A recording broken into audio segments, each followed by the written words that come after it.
En 2010, un simple dîner arrangé entre une star du cinéma et une apprentie actrice va déclencher une tempête médiatique qui conduira la jeune femme en prison. Cette histoire avait tout pour fasciner. Un acteur de premier plan, une harceleuse séduisante et une bonne dose de mensonges. L'un des deux protagonistes n'est autre que l'acteur Alec Baldwin. L'autre est une jeune femme qui l'accuse de harcèlement. Vous croyez me connaître, mais vous vous trompez. Vous pensez que je harcèle Alec Baldwin? C'est faux. Les preuves laissent pourtant apparaître une personne obsédée par la célébrité, qui s'est fixée pour mission de faire partie de la vie de l'acteur. Je suis en pleine ovulation. Si tu veux y aller, c'est le moment. Je veux un enfant de toi. Elle le demandait en mariage. Elle lui a même écrit qu'elle voulait lui faire un mini Baldwin. C'est là qu'Alec a commencé à avoir très peur. Découvrez l'histoire de la femme qui stalkait Alec Baldwin. Comment elle est entrée dans sa vie et a décidé de ne plus en sortir. Alec a réalisé. Oh mon Dieu, elle est vraiment là pour moi. Ses sentiments sont sincères. Elle dit la vérité, elle m'aime réellement. Et comment son obsession a pris des proportions considérables au point de l'envoyer en prison. Elle le plonge dans un grand désarroi et elle terrifie littéralement sa compagne, Hilaria. Elle avait beau avoir reçu l'ordre de ne pas l'approcher, elle revenait quand même à la charge et l'attendait devant son immeuble. Je ne sais pas où elle est aujourd'hui, mais loin de lui, j'espère.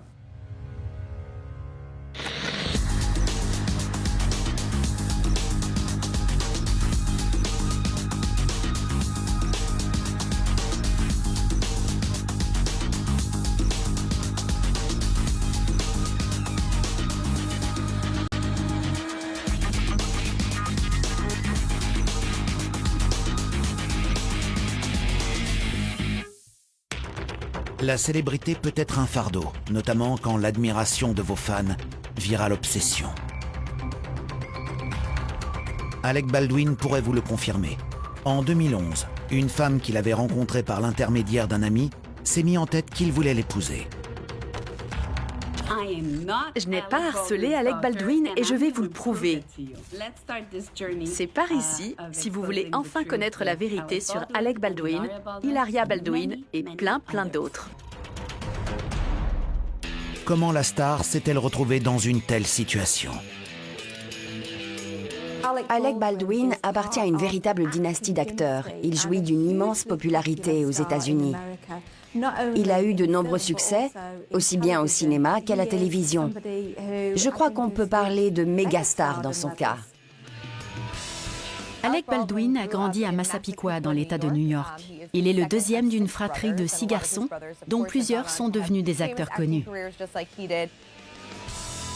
Ce n'est pourtant pas la carrière à laquelle le jeune Alec se destinait. Au lycée, rien de particulier, même s'il était très populaire, parce qu'il jouait au football. Il ne semblait pas particulièrement intéressé par le métier d'acteur à cette époque. Il a d'abord étudié les sciences politiques à l'université George Washington avant de réaliser qu'il voulait être acteur et pas avocat. Il s'est formé à l'université de New York. Baldwin montre rapidement qu'il est un comédien né et sa carrière ne tarde pas à décoller. Il a percé grâce à un soap-opéra et beaucoup joué à la télé avant de faire le grand saut vers le cinéma. Mais c'est en 1996 que sa carrière a véritablement explosé, quand il a joué dans Beetlejuice aux côtés de Gina Davis et Michael Keaton. Il a navigué entre cinéma et télévision et montré qu'il était capable d'interpréter des rôles comiques comme des rôles dramatiques. Il a joué dans Aviator ou encore Polly et moi. Mais son plus grand succès, c'est bien sûr 30 Rock, la série comique de NBC dans laquelle il jouait avec Tina Fey. Comme beaucoup d'acteurs à Hollywood, Baldwin a été en couple avec une autre star du milieu du cinéma. Alec Baldwin et Kim Basinger ont été mariés pendant plusieurs années. C'était l'un des couples les plus glamour d'Hollywood. Elle était superbe. Elle tenait l'un des rôles principaux du film LA Confidential. Tous les deux, ils formaient un couple assez explosif. Baldwin est souvent mêlé à des polémiques en raison d'un tempérament agressif.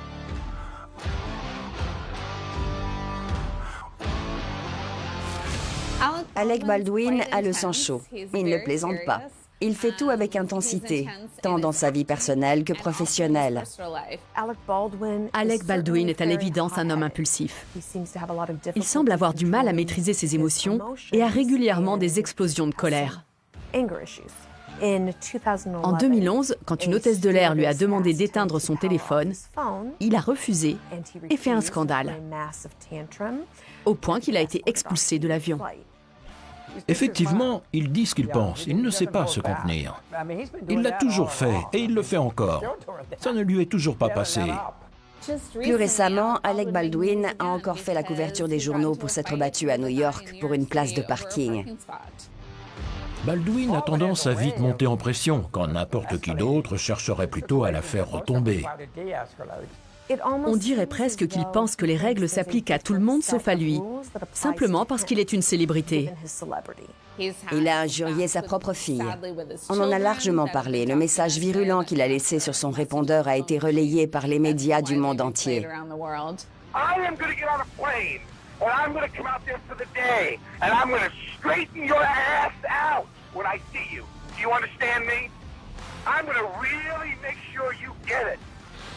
Mais l'acteur sait également se montrer très protecteur quand il s'agit de sa famille.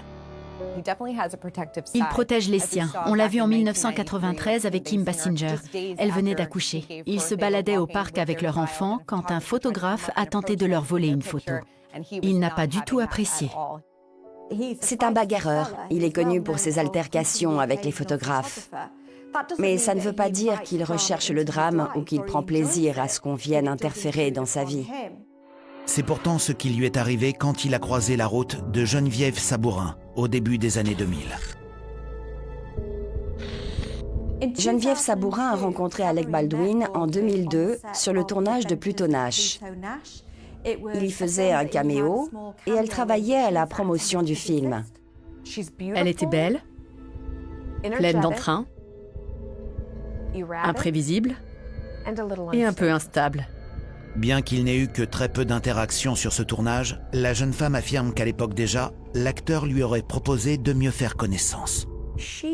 D'après elle, à l'époque, il lui aurait glissé discrètement son numéro de téléphone sous la table, alors qu'il était toujours marié. Elle ne l'avait pas appelé à cause de ça, justement.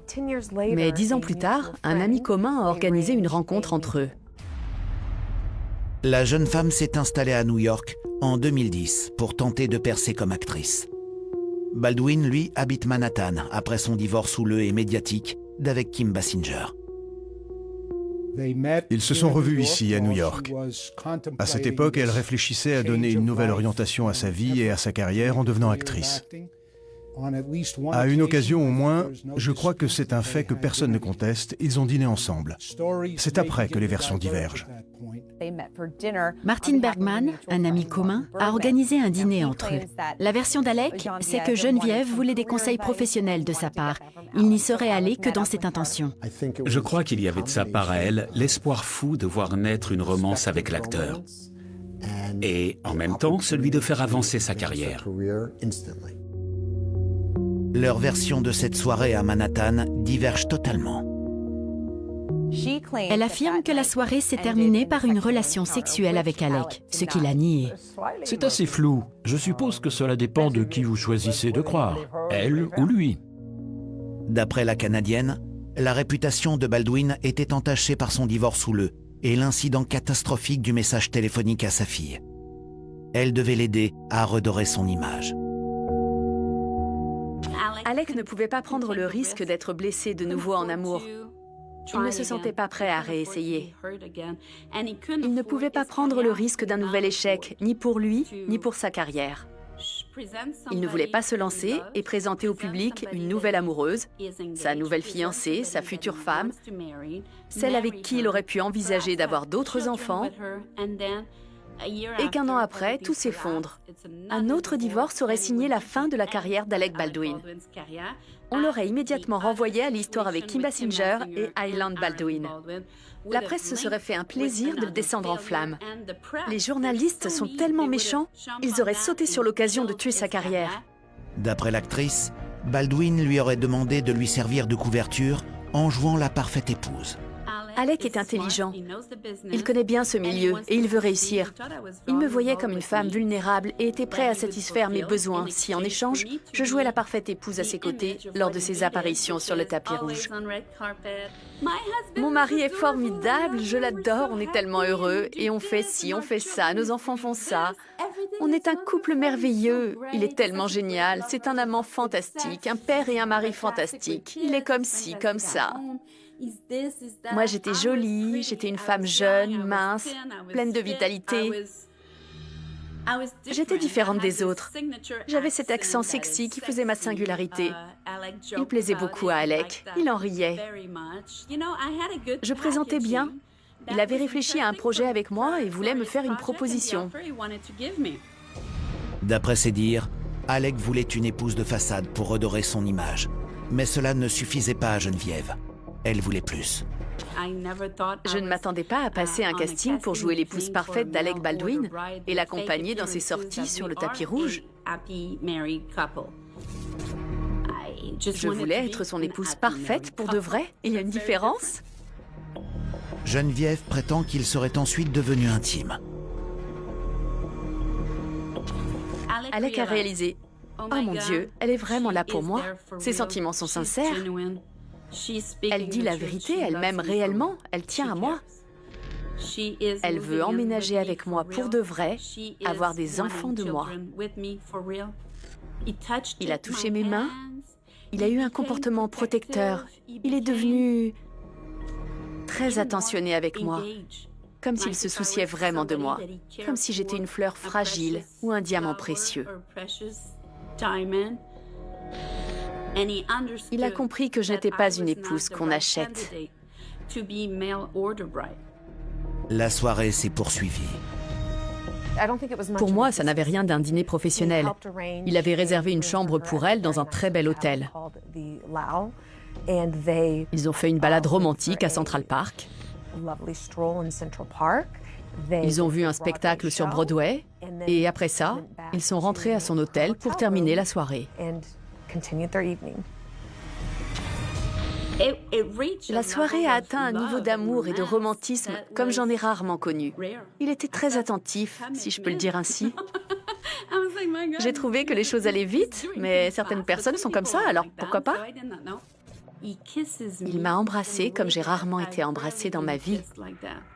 C'était un baiser plein d'amour, d'affection, de tendresse et en même temps de passion. Une chose en entraînant une autre, on a fait l'amour. C'était fabuleux. Sa voix tremblait et il avait des larmes dans les yeux quand il m'a dit « Je ne veux pas te faire de mal. » Ouh là là, attention danger! Le repas est le seul moment de cette soirée sur laquelle les deux parties s'accordent. Si on en croit M. Baldwin, il a dîné avec elle pour rendre service à Martin Bergman. Chacun est reparti de son côté, elle a fait une fixation sur lui. Si on en croit Mademoiselle Sabourin, ils ont dîné, passé une soirée romantique au parc, puis ils sont rentrés à l'hôtel pour avoir un rapport sexuel. Durant ce rendez-vous, il lui aurait dit des choses qui l'ont poussé à croire qu'il s'agissait du début d'une relation amoureuse durable. Visiblement, le déroulement de cette soirée a profondément bouleversé Geneviève Sabourin. Ce dîner partagé avec Alec Baldwin était clairement un grand événement pour elle. Et ça peut se comprendre, ce n'est pas tous les jours qu'on dîne avec une star de cinéma. Mais elle a ensuite visiblement beaucoup médité dessus, beaucoup ressassé cette soirée.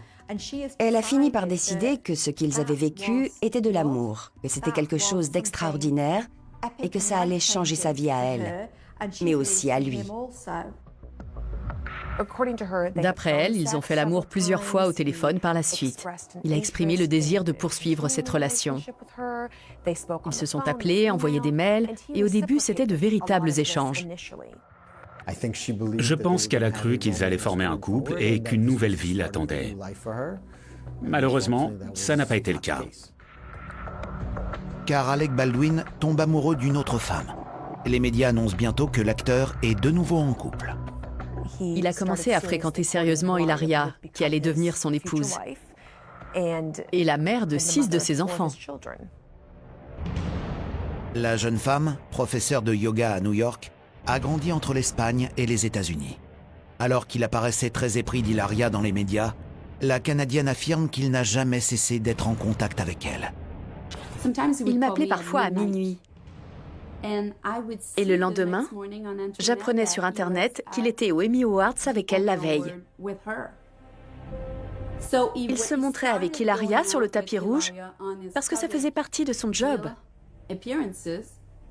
Mais quand il était seul chez lui le soir, c'est moi qui l'appelais. On parlait pendant 1 heure. Ça en dit long. Soit elle a cru à tort qu'il s'était passé quelque chose, soit il s'est effectivement passé quelque chose, mais pour lui, c'était fini, alors qu'elle pensait le contraire. Sauf qu'à un moment donné, il s'est marié avec une autre femme. Je pense qu'il a dû mettre un terme à la relation, mais elle s'est accrochée de plus en plus fort à lui. Geneviève ne pense plus qu'à une chose, attirer l'attention de Baldwin. Cette femme a commencé à le bombarder d'emails et de messages, dont le contenu était franchement bizarre. Les emails qui m'ont été présentés comme pièce à conviction dans le cadre de l'enquête criminelle dataient de 2012. Ils avaient été écrits et envoyés après l'annonce publique de la relation amoureuse existant entre Alec Baldwin et Hilaria, qui a finalement débouché sur un mariage. Dans chacun d'eux, ma cliente faisait effectivement état de son souhait de rencontrer M. Baldwin, simplement afin de faire le deuil de leur propre relation, comme elle l'a répété à plusieurs reprises. Certains indiquaient qu'elle était profondément amoureuse d'Alec Baldwin et qu'elle désirait l'épouser. Elle voulait faire partie de sa vie. Elle demandait des explications. Elle voulait tirer les choses au clair de vive voix. C'est dans sa nature. C'est une femme qui dit les choses. Elle voulait qu'il la respecte et qu'il entende ce qu'elle avait à dire. Et lorsqu'elle a pris conscience qu'elle n'était qu'une aventure d'un soir à ses yeux, elle a réagi. Elle a même sans doute surréagi. C'est, je crois, ce qui a déclenché l'avalanche d'emails que M. Baldwin a reçus. Dans certains emails, le ton était amical. Dans d'autres, elle lui réclamait de l'argent ou un enfant. Elle le demandait en mariage. Elle lui a même écrit qu'elle voulait lui faire un mini Baldwin. Ça allait de « je suis en pleine ovulation, si tu veux y aller, c'est le moment » à « appelle le FBI si tu veux que je sorte de ta vie parce que je n'ai pas l'intention de te laisser tranquille ». Ces messages restant sans réponse, Geneviève trépigne d'impatience. La fréquence des messages s'accélère et leur ton change. En règle générale, les personnes qui finissent par être condamnées pour harcèlement par la justice sont celles qui n'ont pas obtenu de réponse à leurs mails initiaux, ou en tout cas pas la réponse qu'elles attendaient. Elles ont alors tendance à franchir une limite supplémentaire dans leur conduite. Le ton de leur message peut se faire plus menaçant. Les messages deviennent plus fréquents. Leur degré de folie peut augmenter et on constate généralement une escalade dans leur comportement, dans une majorité de cas.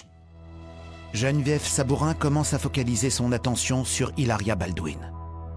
Il est très courant, pour les membres de la famille de la personne harcelée, d'être ciblé par le harceleur également, simplement parce que celui-ci s'intéresse à tous ceux qui ont un lien sous une forme ou une autre avec leur proie. Quand Geneviève regarde la compagne de l'acteur, elle voit celle qui fait obstacle à son bonheur avec lui. Si elle n'était pas là, il serait à elle. Évidemment, ça place la partenaire en question dans une situation potentiellement dangereuse, parce qu'elle devient la cible de sa colère, ses invectives, son ressentiment. Elle avait besoin d'attention. Tout ce qui l'intéressait, c'était d'être célèbre, porter des robes très chères, se faire coiffer et donner des interviews à la télévision. Ça se voit. Il suffit de regarder comment, en 2012, elle s'est interposée entre Alec Baldwin et le journaliste qui lui tendait un micro sur le tapis rouge. Simplement pour faire un commentaire. Parce qu'elle veut être connue, qu'on la regarde, elle en meurt d'envie. Elle se sert de lui pour devenir elle-même une célébrité. Je pense qu'elle attendait une réaction, un échange. Ce n'est pas la première fois que je vois ça. Une personne revenir sans arrêt à la charge pour susciter une réaction de la personne en face. C'est ce à quoi elle aspire. Et c'est aussi une façon pour elle de s'exprimer, de se soulager en disant clairement tout ce qu'elle pense. Ce n'est certainement pas la bonne façon, mais que voulez-vous? Quand on a le cœur brisé, on fait des choses qu'on finit par regretter. Fin mars 2012, la situation empire. Geneviève ne se contente plus d'envoyer des mails. Sa conduite commence à inquiéter sérieusement Alec et Hilaria. Elle s'est mise à débarquer à l'improviste à son domicile. C'est là qu'Alec a commencé à avoir très peur. Je veux dire, jamais Al Pacino, Steven Tyler, Denzel Washington ou même Harvey Weinstein ne m'ont donné leur adresse perso. Aucun d'entre eux ne m'a écrit « Tu peux me rendre visite à n'importe quel moment, tu seras la bienvenue ». Aucun. Alec Baldwin, oui. Elle ne distingue plus le vrai du faux. Et ça peut être dangereux. Elle le plonge dans un grand désarroi et elle terrifie littéralement sa compagne, Hilaria, parce qu'elle a débarqué un jour sur son lieu de travail. Elle l'a obligée à changer ses habitudes et à modifier son emploi du temps. C'est le sort commun des victimes de harcèlement. Elles finissent par modifier leur routine. Elles doivent se sentir assiégées. Elles font tout leur possible pour éviter d'être en contact avec la personne harceleuse ou d'attirer son attention. Mais si la personne est déterminée à vous trouver, à vous traquer et à vous affronter en face, généralement, elle finit par y arriver.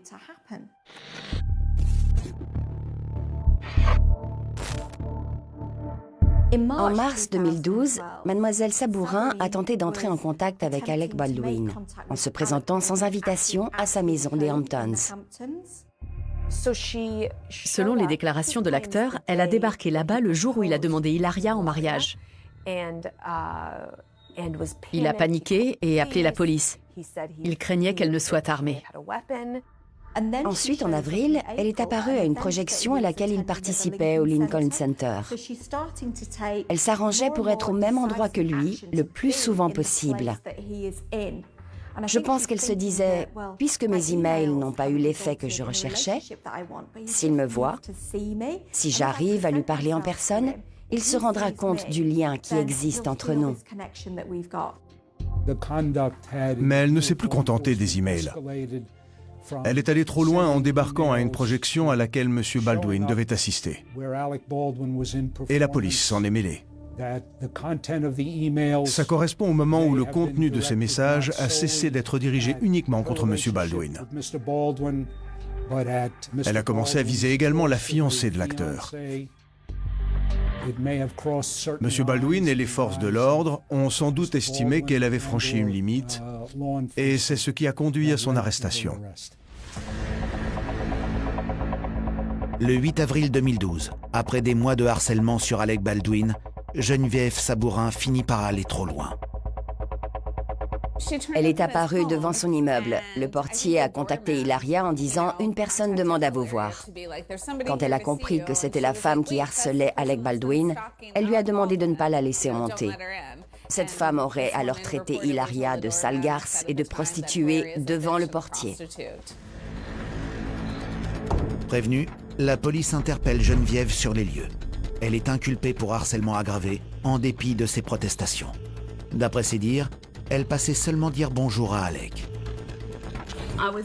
Je voulais lui proposer de prendre un café puisqu'il continuait de m'appeler et m'envoyer des textos tout en fréquentant une autre femme. Il me semblait que c'était l'occasion de se voir pour faire le point et éclaircir la situation entre nous. Si je me trompais et si ce que je lisais dans les journaux n'était pas vrai, j'étais prête à rester avec lui. Le portier a appelé l'appartement. Je pensais qu'il avait Alec au téléphone. Alors je lui ai demandé de me le passer. Je voulais simplement comprendre.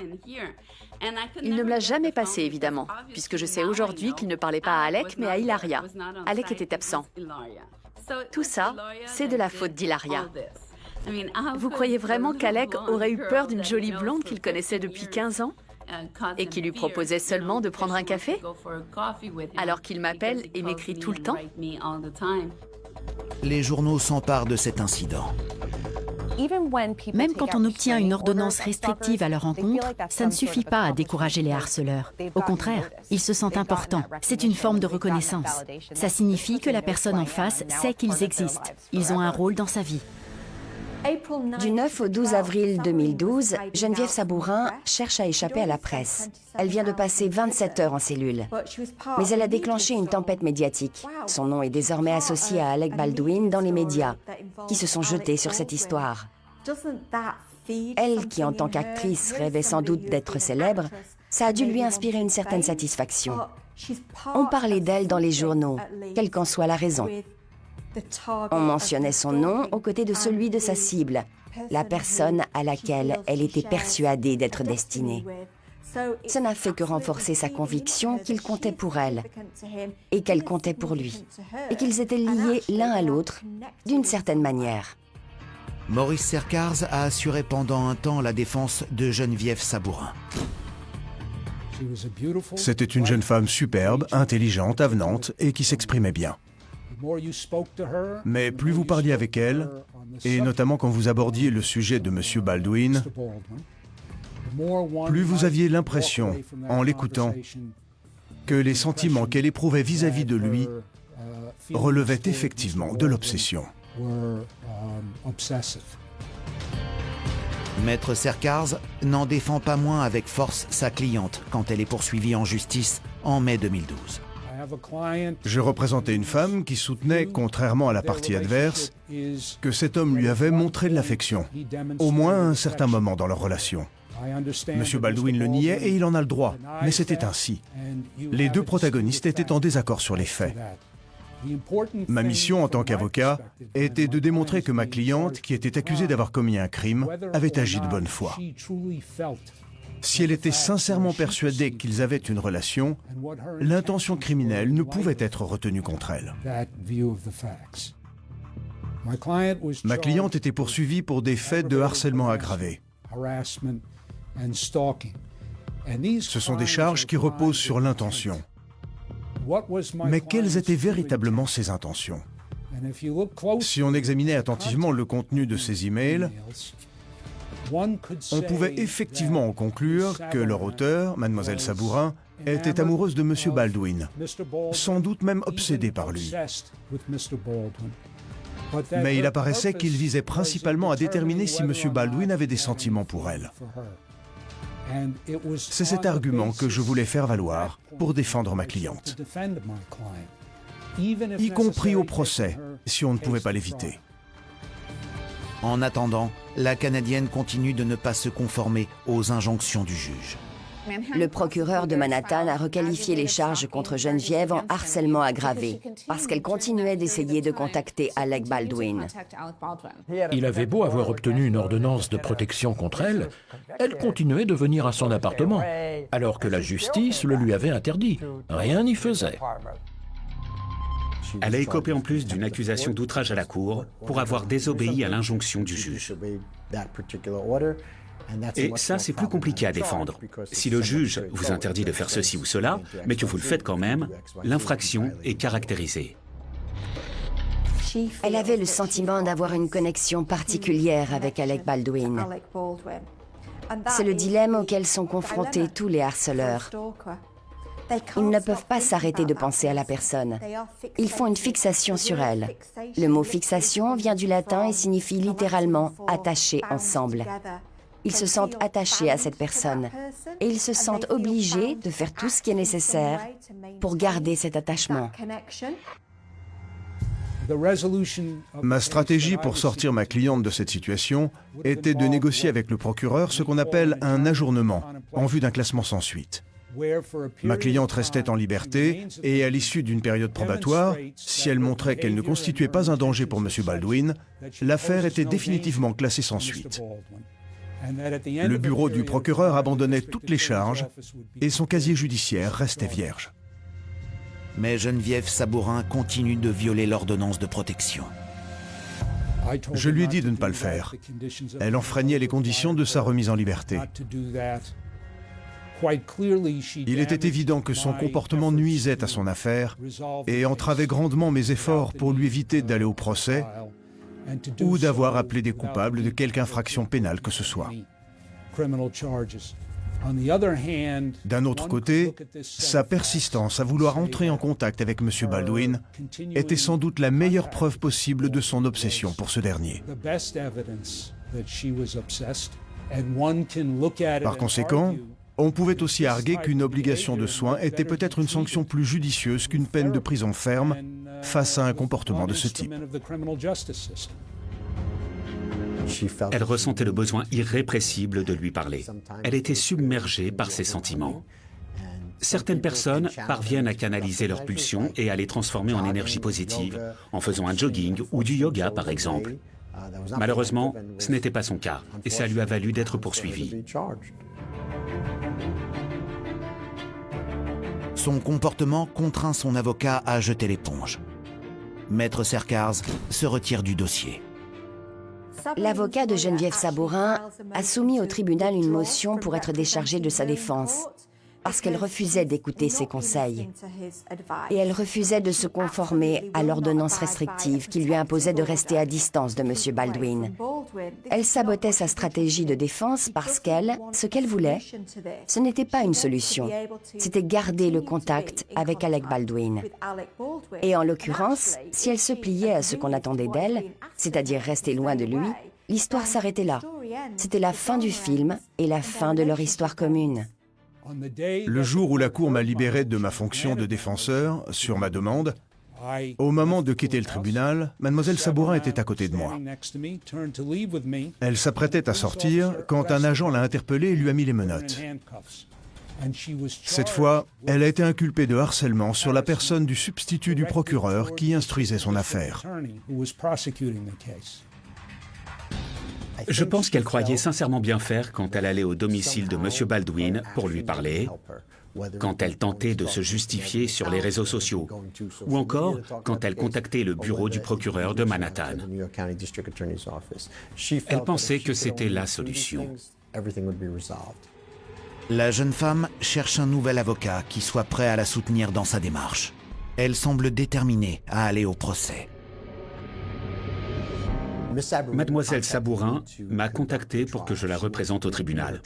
J'ai accepté. Je me suis engagé à la défendre au procès. Je l'ai évidemment informée de ce qui me paraissait être la meilleure stratégie.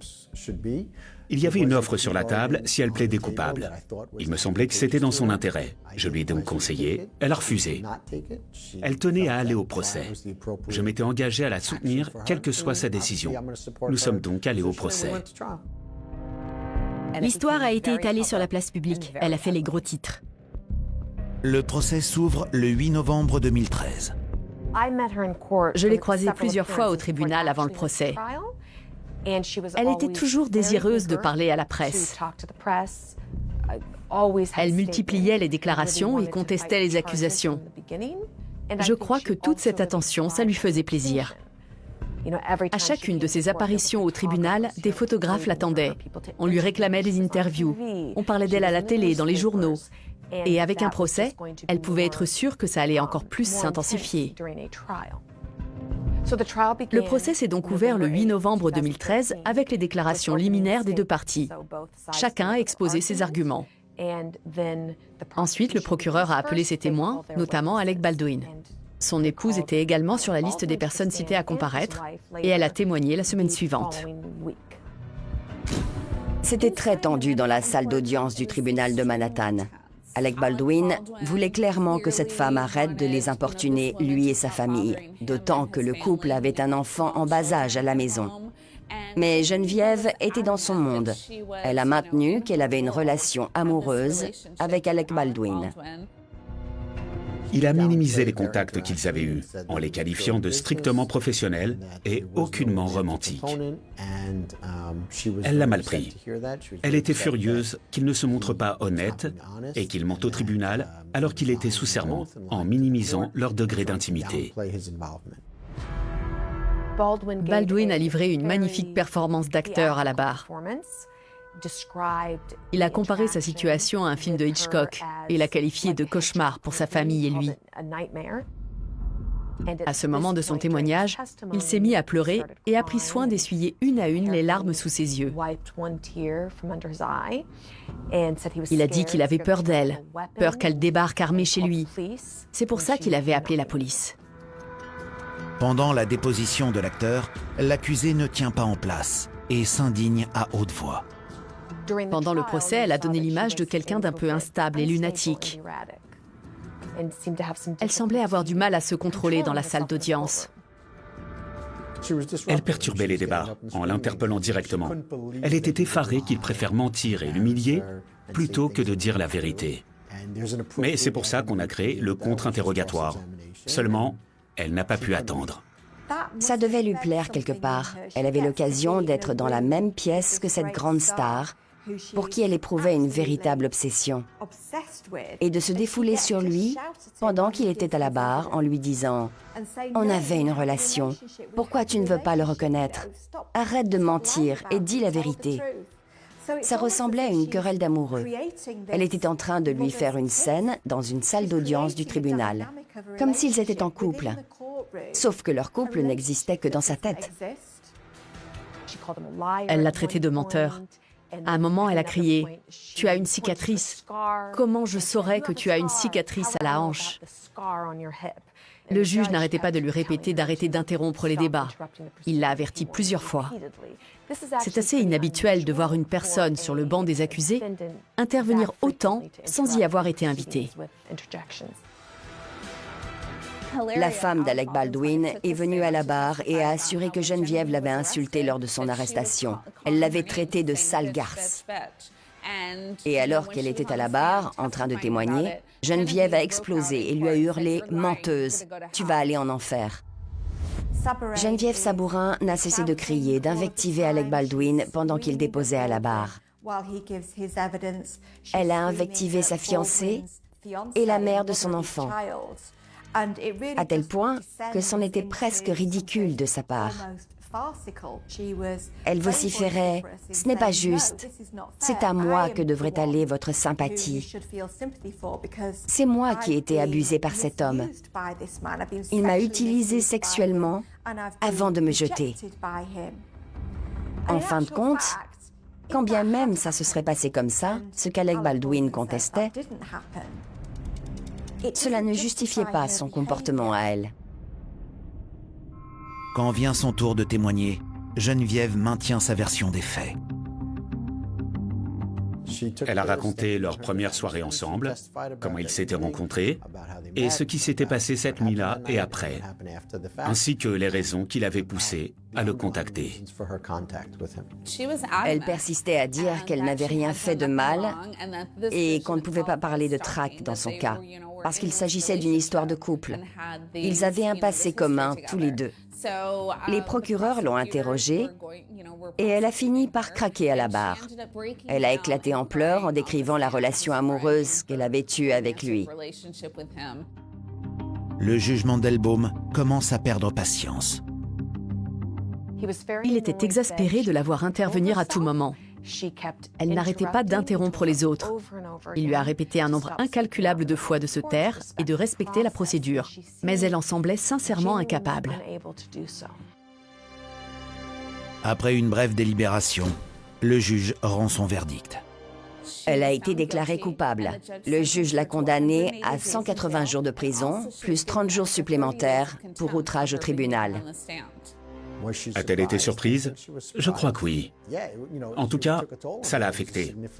C'était une sentence lourde pour un délit de cette nature. 6 mois de prison à New York quand vous êtes étranger, ce n'est pas rien. Geneviève purge le début de sa peine à la prison de Rikers Island. À New York, Rikers Island est une prison réputée dure. Et c'est là que Geneviève a été envoyée.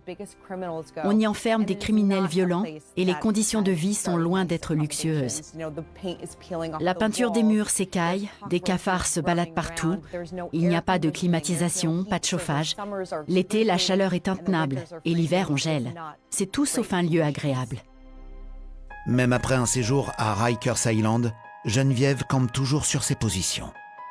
Ce qui est intéressant, c'est que même après un procès hautement médiatique, qui a quand même dû être une humiliation pour elle, puisqu'il s'est conclu par une condamnation à 6 mois de prison à son encontre, Geneviève a continué de poster sur Internet et les réseaux sociaux des messages et vidéos au sujet d'Alec Baldwin. Alec m'appelait, Alec m'envoyait des textos. Curieux, non? Enfin bref. Savez-vous que j'ai dîné avec Al Pacino? C'est vrai, je vous le jure.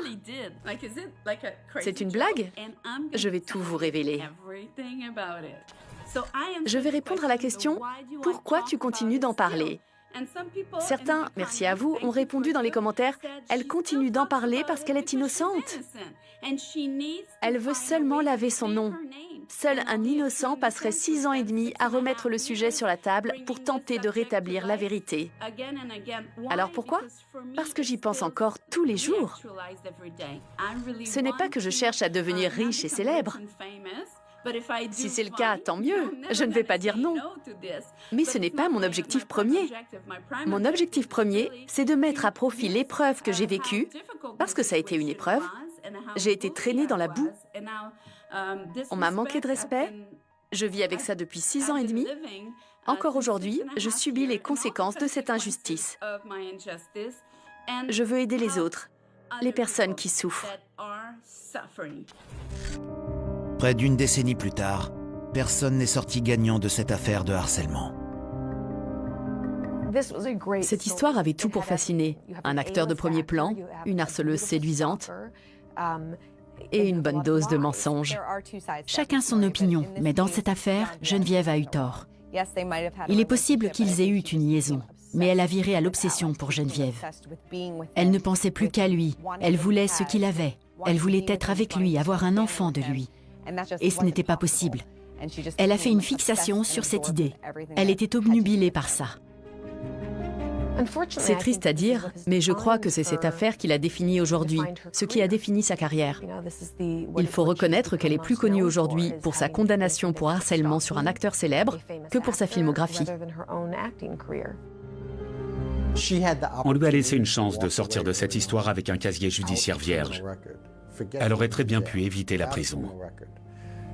Elle a délibérément choisi de suivre une autre voie. Les personnes qui font le même choix reviennent rarement en disant « Aujourd'hui, je regrette ». Donc, je ne pense pas qu'elle ait de regrets. Si vous tapez le nom Geneviève Sabourin dans un moteur de recherche sur Internet, il est très probable que les premiers résultats mentionnent aussi le nom d'Alec Baldwin. D'une certaine manière, elle restera liée à lui à jamais, de façon permanente, que ce soit sur Internet, dans les articles de journaux, dans cette émission.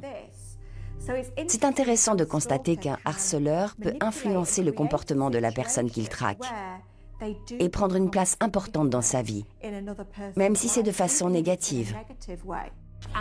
J'ai été extrêmement blessée et meurtrie. Mais je survivrai. Je vais avancer et je l'aurai, ma victoire. Gros bisous à tous, je vous aime. À très bientôt dans une autre vidéo.